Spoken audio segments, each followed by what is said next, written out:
जो रसरास रसिकेन्द्र मौली कृष्ण एते सुंदर जहाँ को आमे आम हृदय विमान रे नीति धारण करुचे, जी आम चेतना को प्रभावित करिछि, जी आम सत्ता को प्रभावित करिछि, आम चूड़ी रे जहाना, आम सिंदूर रे जहाना, आम अलता रे जहार ना, सेई कृष्ण को केमिति हुअंता अपूर्व बेशरे सजेई दियंते आ विमान रे बुलांते आमर सकल भल पाइबार कांधरे गोपिकागण एवं गोप बालक गण ये स्वप्न को साकार करुछन।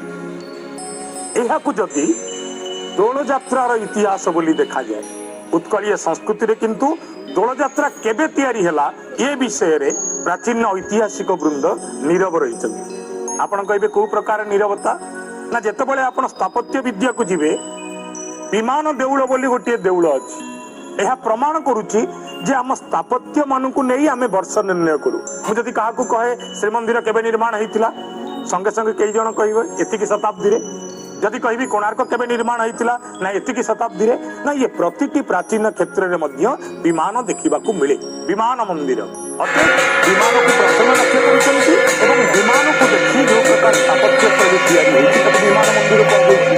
अर्थात आग मंदिर न आग विमान यह प्रमाण करुछि संभवतः द्वापर जुगर को एक इतिहास आलोचना करि नथिबा 200 वर्ष तलर अजଣା लग्न निकटरू ये दोल यात्रा आरंभ होइछि।